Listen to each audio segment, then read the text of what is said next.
Bonsoir Pierre-Olivier et bienvenue à Studio 39. Bonsoir. Pierre-Olivier, vous êtes co-scénariste du film réalisé par Kadja Leclerc. Le film s'appelle Le sac de farine, qui a été diffusé à l'espace culturel Victor Hugo dans le cadre du 25e festival du film arabe de Famek. Comment s'est passée votre rencontre, puis votre association d'écriture avec Kadja Leclerc sur ce film ? J'ai rencontré Khadija dans un festival un petit peu comme celui-ci, où un long métrage que j'avais réalisé moi était projeté, et elle c'était un court métrage, son court métrage qui s'appelle Sarah, qui était projeté là. Donc j'ai pu voir son travail, et elle a vu aussi mon travail, et elle cherchait un co-scénariste pour Le sac de farine. Elle avait juste écrit le synopsis, et elle cherchait quelqu'un pour écrire le scénario. Et donc on s'est tout de suite entendu. Donc de retour à Paris, j'ai eu rendez-vous avec sa productrice belge qui nous a proposé d'aller écrire Le sac de farine au Maroc. Un mois. Donc la productrice nous a payé un mois dans un riad, Oui. là-bas, pour écrire cette histoire. C'est comme ça que j'ai rencontré Khadija. D'accord. Donc vous avez été au Maroc, mais alors ce film, c'est une autobiographie ? C'est un film complètement autobiographique. Oui, oui. Elle raconte son histoire, comment un jour, alors qu'elle est dans un orphelinat depuis 8 ans, elle voit débarquer son père biologique qui lui propose de lui faire un petit week-end à Paris, comme il présente les choses. Et en fait, son père la drogue. Et quand elle se réveille dans un petit village au Maroc, où elle n'a jamais mis les pieds au Maroc jusque-là. Elle ne parle pas la langue. Et puis elle découvre tout un monde. Et c'est ce qu'on raconte dans ce film. Enfin, c'était son premier long métrage, mais elle avait déjà fait 3 courts métrages. Et elle travaille dans le cinéma depuis une dizaine d'années déjà en tant que directrice de casting. Donc elle est habituée aux caméras, elle est habituée aux acteurs. Et après, quand le tournage commence, elle est entourée une trentaine de personnes professionnelles qui s'occupent de la lumière, du son, et des acteurs, du décor, des costumes, et qui sont tous là pour faire le film qu'elle a rêvé. Donc moi, mon rôle s'arrête vraiment au moment où le tournage commence, justement, parce que à partir de là, il faut partir avec le scénario qu'on a. Et quel message porte ce film ? Je ne sais pas. C'est-à-dire quand on écrit une histoire, en tout cas quand on a écrit cette histoire, on n'a pas pensé à un message. C'est vraiment une histoire autobiographique, vécue, voilà. Et qui est une histoire personnelle. Et moi, je pense que justement, c'est ça. Plus l'histoire est personnelle, plus elle devient universelle, je pense.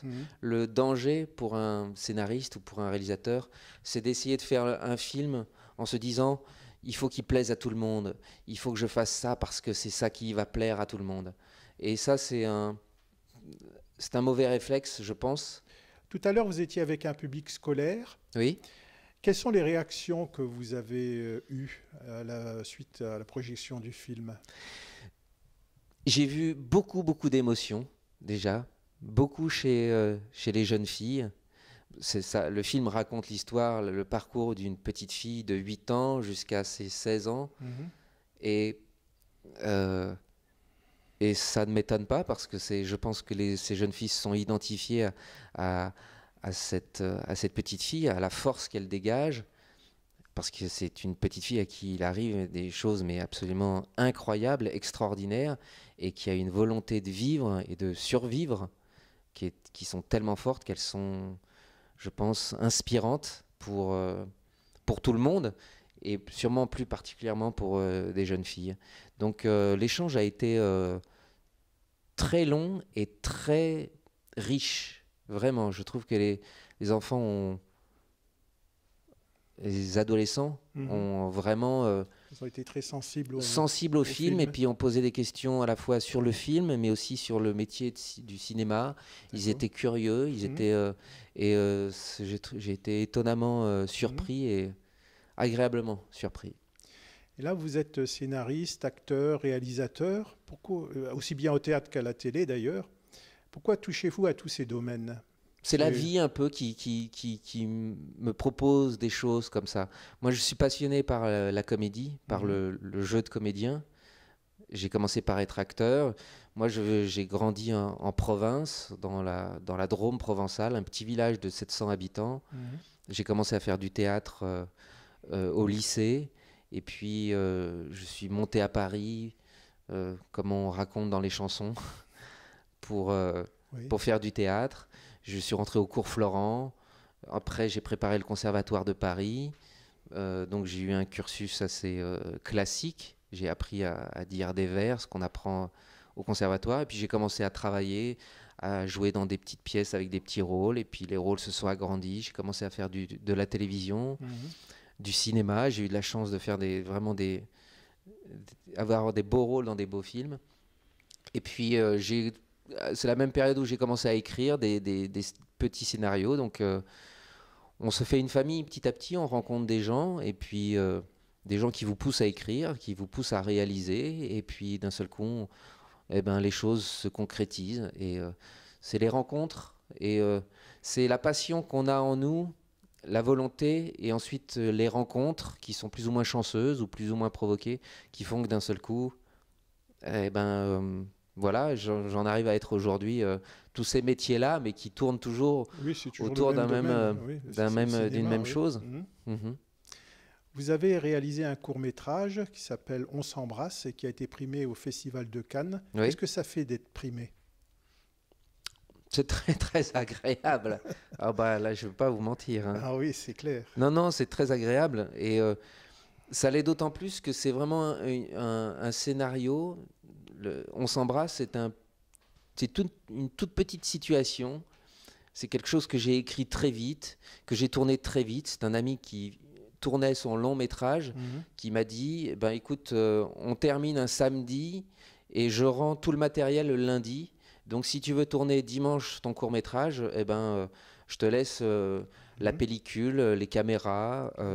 Puis bingo. Et puis bingo. Et puis on a tourné ce truc-là, ce petit film en une journée, on l'a monté, on l'a proposé, il a été sélectionné à la quinzaine des réalisateurs, le film a eu le grand prix là-bas, et par la suite, donc après, il a fait plein de festivals, il a rapporté une trentaine de prix, pas mal de récompenses aussi, donc... Et puis j'avais mon long métrage qui était prêt dans la foulée, donc j'ai rencontré tout de suite les gens qu'il fallait pour tourner mon long métrage.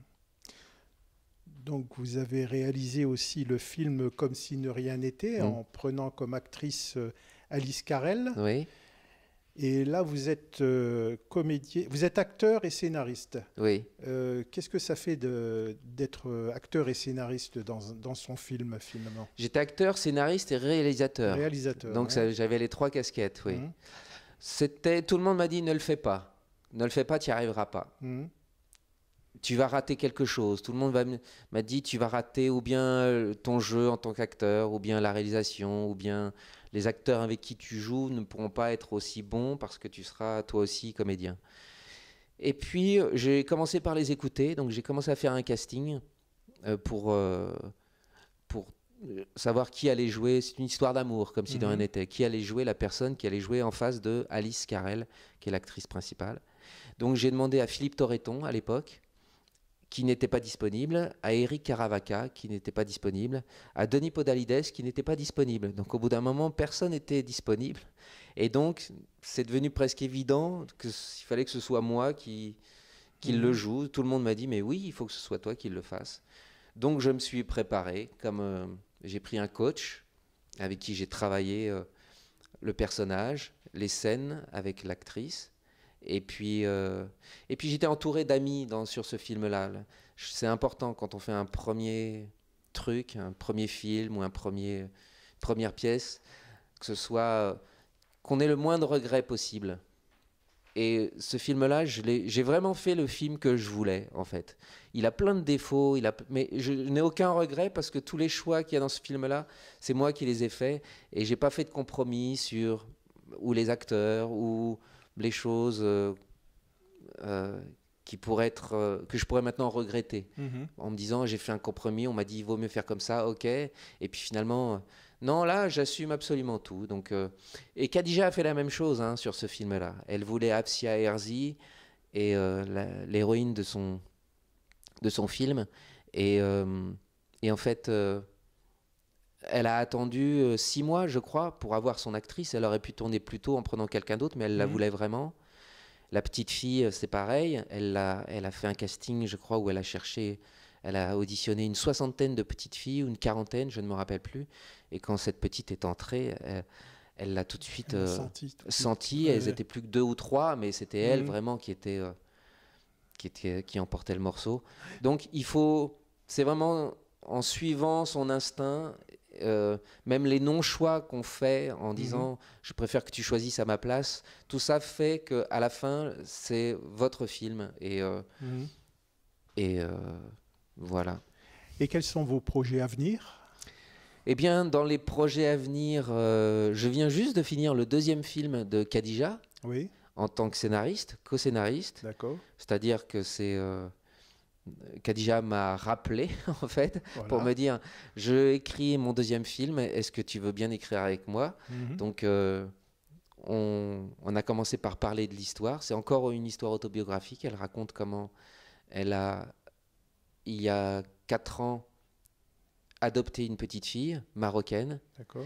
Et toutes les difficultés que cela a engendré pour elle et pour pouvoir la ramener en Belgique. Et c'est un film qui va prochainement être projeté sur les écrans Oui, on vient de finir il y a 1 mois le scénario. Ah oui, d'accord. Voilà, donc ça veut dire que le film est entré en production au mois de septembre à peu près, au mois d'octobre. Et donc si tout se passe super bien, ça veut dire que le film sera tourné l'été prochain. Ah d'accord. Et ça prend du temps tout ça, hein, à mettre en place, à réunir les sous, à faire le casting, à faire tout ça. Et donc, si le film est tourné l'été prochain, ça veut dire qu'il pourra être sur les écrans en janvier 2016 peut-être, ou fin de l'année 2015. Il peut se passer vraiment beaucoup de temps. Mais combien de temps vous mettez pour écrire un scénario? Écoutez, Le sac de farine, on l'a écrit en 1 mois. Parce que ça a été évident, la rencontre a été évidente. Et puis on est allé au Maroc l'écrire, comme je vous disais. Et donc, d'être au Maroc ravivait les souvenirs de Khadija. Et moi, j'étais un petit peu là-bas comme... j'avais jamais mis les pieds au Maroc. Donc j'étais un petit peu comme la petite fille dans le film qui se réveille alors qu'elle a 7 ans.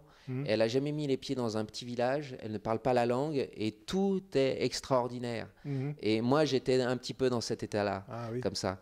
Donc, je posais des questions et Khadija me répondait et elle se rappelait des choses. Et donc, en fait, en 1 mois, on a fait que marcher et parler pendant 15 jours. Et au bout de 15 jours, on s'est mis à la table et on a écrit le film en 15 jours. Mais ça, c'était une façon de procéder. Le 2e, là, qu'on vient de terminer, on a commencé au mois d'avril et on a terminé il y a 1 mois à peu près. Donc voilà, ça a mis 6 mois à faire. Mais des fois, ça peut prendre 1 an. Des fois, ça peut prendre 3 ans, 4 ans. Je suis sur des projets sur lesquels je travaille. Il y a des projets sur lesquels je travaille qui ont commencé il y a 3 ans. Ah oui. Donc, voilà. Ok. Pierre-Olivier, face caméra, dites à nos téléspectateurs pourquoi ils doivent venir au cinéma. Moi, je vais au cinéma pour la raison suivante. Je vais au cinéma pour que ma vie change, pour que j'ai une autre perception de la vie, que ma perception soit différente entre le moment où je suis rentré et le moment où je suis sorti de la salle. C'est ce que je demande au cinéma, de rigoler, de pleurer, d'être intéressé, d'être passionné par ce que j'ai vu. Voilà, c'est ce que je demande quand je vais au cinéma. Peut-être que pour vous c'est la même chose, je ne sais pas. Merci Pierre-Olivier pour cette interview et puis ma foi, je vous souhaite un bon festival. Merci beaucoup, je suis très content d'être ici.